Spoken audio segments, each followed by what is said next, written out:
Have you ever felt like you aren't good enough because of something about you that doesn't really matter? Hi, my name is Taylor Davis, and I believe that women can do anything men can. And sadly, sexism is still a big part of our society. A recent study says that at the age of 8, girls start acting dumber than we are.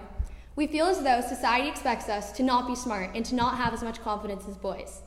People used to think that there were men's jobs and women's jobs, that our bodies determined our roles in society. Now we know that's not really true, but those old attitudes still affect us.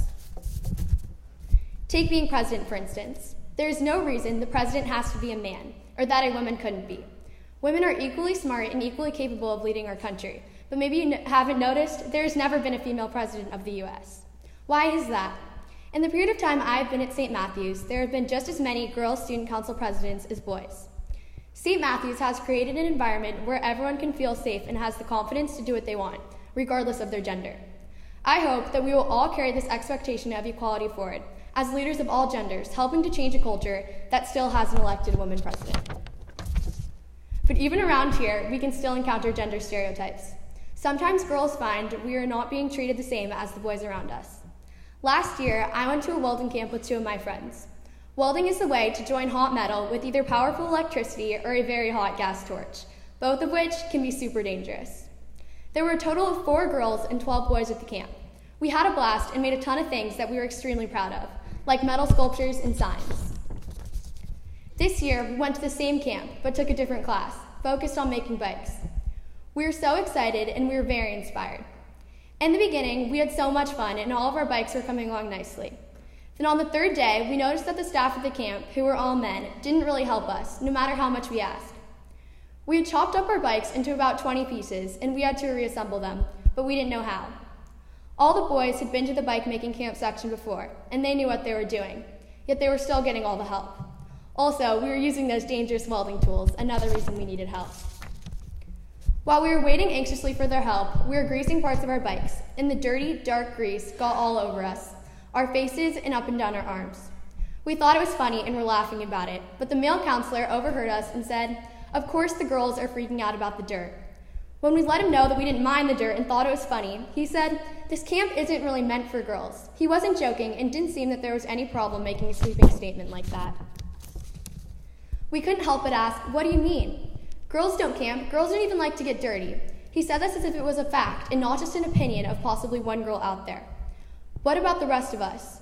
These kinds of assumptions about what girls like or what girls are like can be very damaging, because what if we are different from the stereotypes?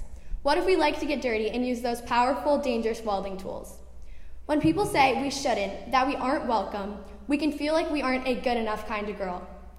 No wonder there weren't many other girls at this camp. Some of the leaders don't make them feel welcome. My friends and I had been having a great time up until the moment that the teacher decided to run his mouth about what girls should and shouldn't be like. The gender expectations that are put onto both boys and girls force us to doubt our true, authentic selves. They can create a boundary of the things that we believe we can become. They can lower confidence and make us think that we are not society's version of normal.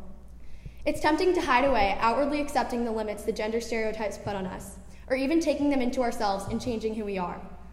But that is taking the easy way. And girls who like grease and know how to weld don't take the easy way. Neither should you.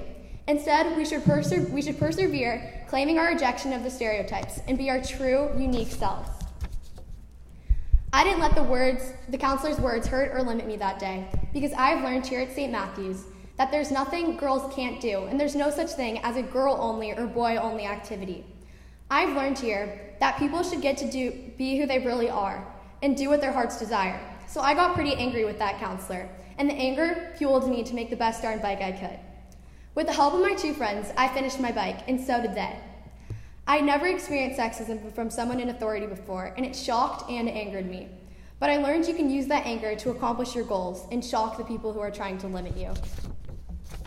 In the scripture that Max read for us, it says that women should not speak in the church, and if they have a question, they should wait until they get home and ask their husbands. This teaching reflected the beliefs of the time, that women should not speak their beliefs in public, but defer to the men to be knowledgeable and better leaders. I feel sorry for those women, because they did not get to go to St. Matthew's and learn that rules that limit us based on our gender are false and degrading. No one told them they could stand up for themselves, and if they had, they might have been punished. That's still true in some parts of the world, but not here. I'm grateful for all our female student council presidents who have shown me girls can be the president too, even if we haven't had one in the White House yet. There's nothing about women that should prevent us from speaking, asking questions, welding, getting dirty, or golfing. I do that too, by the way. I'm on a team of 13, and I'm the only girl.